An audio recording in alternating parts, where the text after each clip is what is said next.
All right, good afternoon, everybody. The storm is still days out, and the forecast still remains uncertain, but now is the time, as I said yesterday, and I'm going to stress again today, for everybody to be prepared.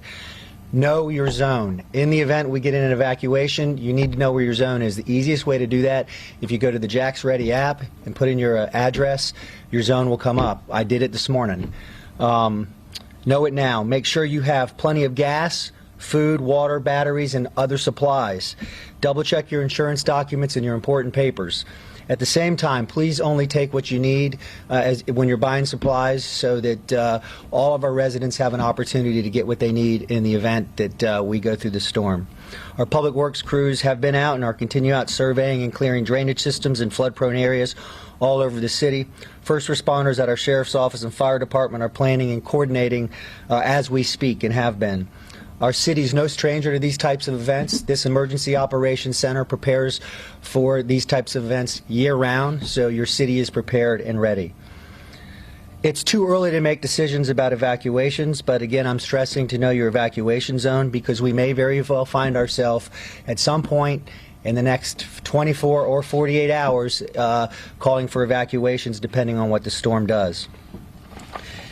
Please, again, go to jaxready.com and watch and pay attention and listen to local media so you're up to date.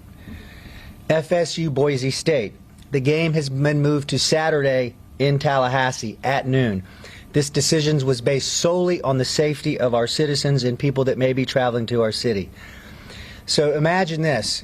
So talking about moving the game, this was a difficult decision to make in conjunction with leaders of the universities, public safety.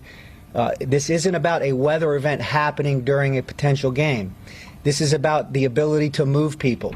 This is about having thousands of people here from out of town when we may either be issuing evacuation orders, or we may have counties south of us that have issued evacuation orders and are coming up through our interstates. It would put too many people's lives at risk. So again, people are asking the questions. It's not about a weather event on Saturday. It's about making sure that we are prepared to be able to evacuate or handle evacuations that are happening on Saturday and potentially Sunday, because if you have a Saturday game, you're going to have people waking up here from out of town on Sunday. Specifically, 45,000 tickets were sold. 17,000 of those were local sales. So the difference, we would have over 30,000 people visiting our city when we could be issuing evacuations. Imagine a scenario where a football game is being played. ESPN is here, and I've ordered evacuations, and the announcers are calling the game, and they're watching this play out, that we're telling people to leave our city. This was, again, tough decision, but the right decision. Hotel and cancellation fees. We're reaching out to Visit Jacksonville and encouraging them to work with people. The game will be played at noon in Tallahassee, and they are selling tickets for $10 per ticket. All tickets issued as a result of the game in Jacksonville will be refunded 100%, and details on those refunds will be coming out, I believe, the beginning of the week. The Jaguars preseason game will be played tonight. That's moving on as planned. And I'm going to stress again, make sure you know your evacuation zone. Just to touch on some things as this thing moves, it could be potentially a Monday morning 8 a.m. event on the track that it's on. However, before that, we have unusual tide levels that are happening as a result of the moon, and we also have a rain event that's going to be in this weekend. So the conditions are ripe if this event happens for flooding. So stay tuned, as we will probably be addressing potential issues if we have this event with Trout River, Southampton, San Marco, Riverside, Pirates Cove. Again, be prepared, be ready, and let's all take care of each other. As you prepare with your families, while we're not issuing any evacuation orders right now, I am asking for issuing a mandatory prayer that this thing stays away from us. With that, Sheriff. Thank you, Mayor. Just a couple of quick things. So just to encourage everybody to stay tuned to the forecast. I mean, you could see some changes in the forecast the next day, day and a half, that could impact some plans for the weekend. So we want to make sure that the community is staying tuned with that, obviously through local media, through social media, and watch that. And most importantly, as we move into the weekend, just be patient with each other. As things develop over the weekend, we want to make sure that people are safe on the roads, and again, just be a good neighbor and be patient as we have in the past, and work through this event. So thank you. We've got our beaches mayors up here. We've got agency heads. We've got our superintendent. So our fire and rescue, if it will take any questions on any issues. Mayor, with the superintendent here and made people think about schools, if you wouldn't mind stepping up to the mic up here. What have been your thoughts on schools? I know, nothing has been ordered, but what is the plan involving schools? Currently, we will have our schools open throughout the remainder of the week. We will still have Friday night football, with the exception of a couple of teams that were traveling down south. Those games have been canceled. Until we get the order to open shelters, we do not foresee closing schools during this week. Next week will be a different question. Mayor Curry, you talked a lot about the team coming up. What kind of economic impact do you think this will have? Clearly there was going to be economic impact, tourism, bed tax, etc. We'll get you those numbers. But I'll say this, again, as we went through this decision matrix, this is about the safety of people above all. You can't put a price on the people of our city and people that would be visiting our city. So we'll get you what the economic impact would be, but tough decision, but we believe right decision. And look, I hope that Sunday, Monday, Tuesday, there's no weather event, that this storm has turned and gone, and people are saying, why the heck didn't they have that football game? I'll take that any day, because we're making the best decisions we have with the information in front of us to keep people safe. For the beaches areas, is there any concern of closures? Are the dunes kind of prepared to handle possible storm surge, anything like that?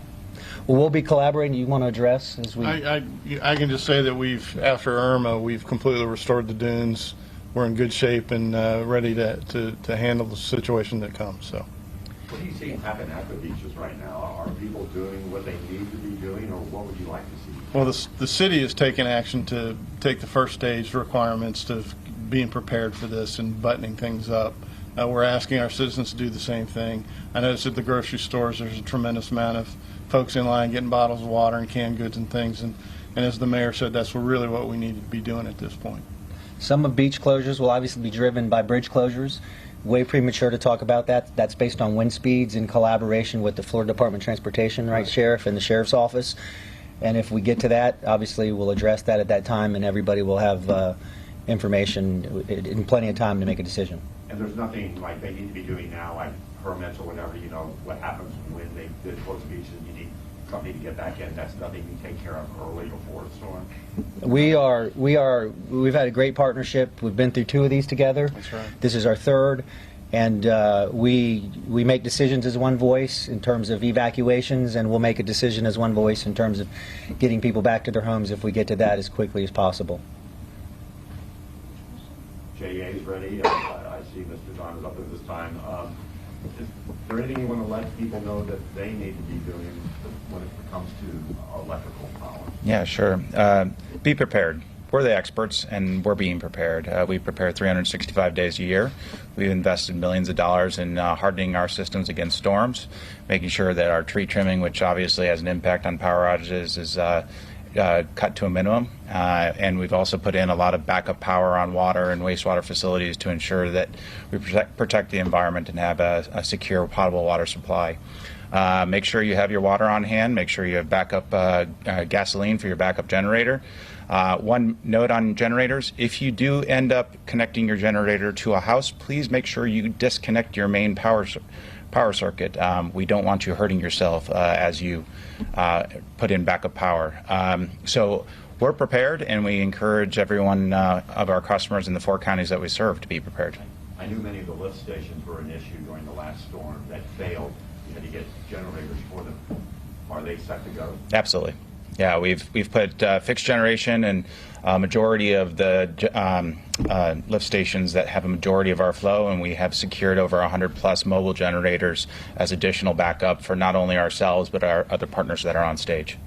Does JEA have any plans to mobilize crews to help out other areas impacted, or is the focus going to be primarily on Jacksonville as the storm approach it? So it certainly depends on the track of the storm in terms of who gets impacted the most. We have stood up both our EOC here downtown as well as our Cat 5 rated CodeLogix EOC in the event of a more significant storm event. We coordinate with FMEA as well as APPA, which are our kind of industry mutual aid, to make sure that both Jacksonville and the customers that we serve have the appropriate resources to respond, as well as our partners around the state have the appropriate level of resources. We coordinate with all the utilities, both electric and water. I'll just add a couple more points. For folks for special needs assistance, citizens that need to access the electricity for medical needs are asked to register with our emergency preparedness teams. They can go to coj.net/special medical needs or call 630-CITY for assistance. Citizens must pre-register if they plan to stay in a special medical needs shelter during an emergency, and they must re-register every year, so this would be a good time to do this today. And I would again just ask you, the media, to help us on this this message, because I understand this is a Labor Day weekend, a holiday weekend. People work hard all year. A lot of people were looking forward to relaxing this weekend and looking forward specifically to this football game. So if they're home and they're not seeing weather on Saturday, just help us get the message. It's not about weather right now. This is about making sure that we can get people in and out of our city in a safe manner in the event that we need to, based on what this storm model does. And if we had put this decision off beyond noon today, we wouldn't have been able to move it, and we could have been facing very dangerous results. Thank you.